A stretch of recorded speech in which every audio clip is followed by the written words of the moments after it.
Bom dia, meus irmãos, meus amigos aqui do nosso grupo, Grãozinhos no Caminho, do nosso canal do YouTube.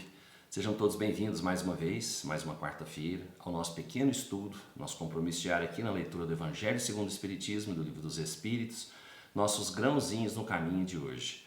Hoje nós continuamos ainda no capítulo 28, coletânea de preces espíritas, a prece por um suicida. O homem não tem jamais o direito de dispor da própria vida, porque só a Deus cabe tirá-lo do cativeiro terrestre, quando julga oportuno. Todavia, a justiça divina pode abrandar os seus rigores em favor das circunstâncias, mas reserva toda a sua severidade para aquele que quis se subtrair às provas da vida. O suicida é como o prisioneiro que se evade da prisão antes de expirar a sua pena, e que, quando é recapturado, é mantido mais severamente. Assim ocorre com o suicida, que crê escapar às misérias presentes e mergulha em infelicidades maiores. Gente, todos nós, quando vimos aqui para a Terra, nós temos o tempo de chegar e o tempo de sair. Isso determinado por Deus, E cabe a Ele nos levar na hora certa da gente ir. Mas nós temos uma coisa que Ele deu pra gente que se chama livre-arbítrio, Nós podemos mudar isso, Não aceitar o tempo, querer partir antes da hora. Isso faz parte do livre-arbítrio que Deus deu para cada um. Mas nós hoje sabemos, os espíritas, espiritualistas, nós sabemos que é contra a lei de Deus você querer mudar isso, esse tempo. Porque esse tempo foi dado para a gente cumprir nossa prova terrena, para a gente expiar os nossos erros, os nossos defeitos, as nossas mazelas do passado. Foi dado esse tempo para a gente, esse tempo de reencarnação terrestre. Então nós temos que cumprir esse tempo aqui.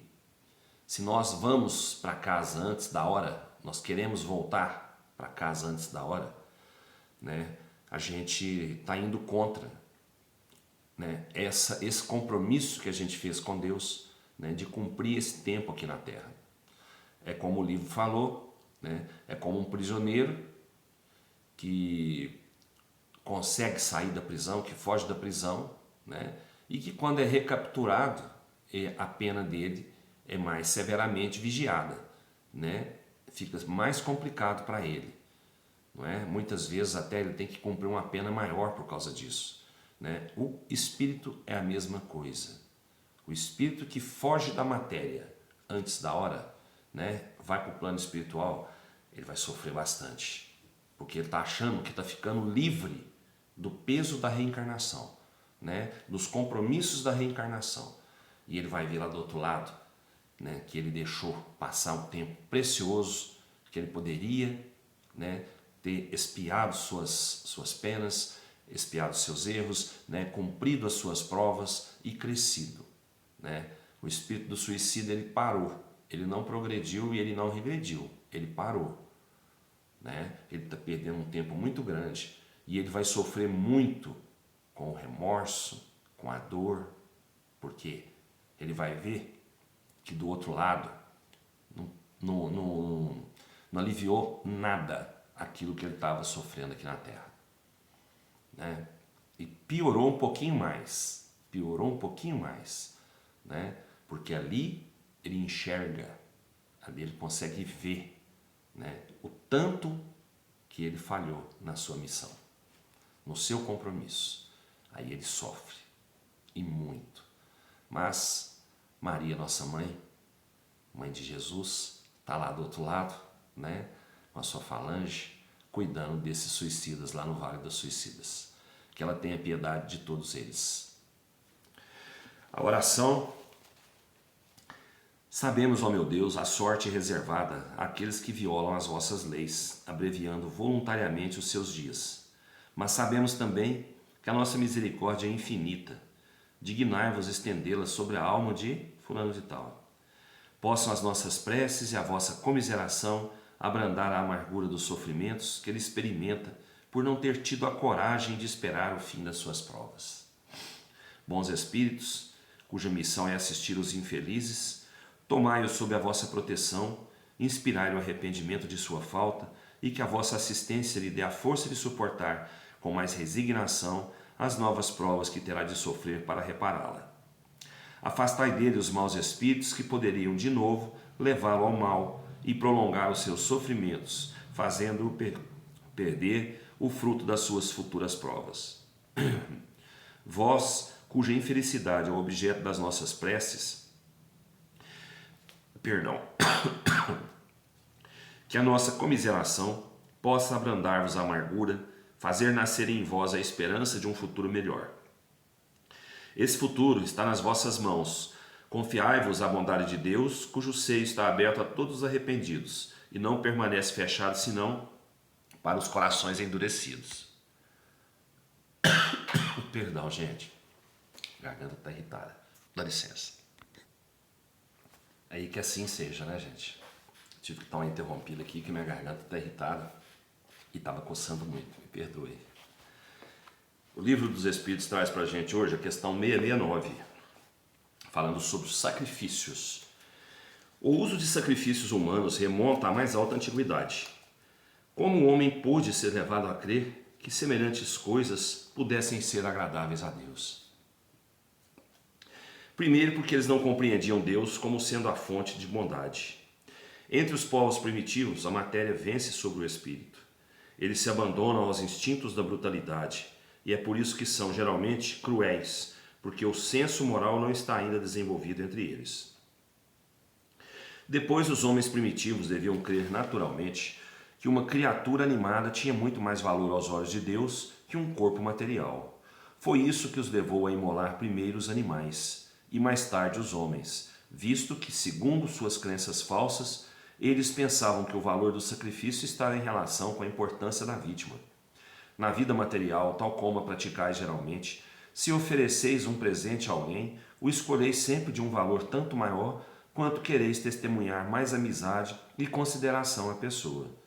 Devia ocorrer o mesmo com os homens ignorantes em relação a Deus. Assim, os sacrifícios de animais precederam os sacrifícios humanos? Não há dúvida quanto a isso. Segundo essa explicação, os sacrifícios humanos não se originaram de um sentimento de crueldade? Não, mas de uma ideia falsa de ser agradável a Deus. Vede Abraão. Depois, os homens abusaram, imolando seus inimigos, mesmo seus inimigos particulares. De resto, Deus não exigiu jamais sacrifícios, não mais de animais que de homens. Ele não pode ser honrado pela destruição inútil de sua própria criatura. Gente, antigamente era isso, né? Os povos primitivos, eles imolavam cordeiros, animais que eles gostavam, imolavam e ofereciam a Deus, né? Uma ignorância muito grande. Quando Deus vai querer que uma criatura sua, um filho seu, fosse sacrificado em seu nome? Nunca, nenhum pai ia querer isso, né?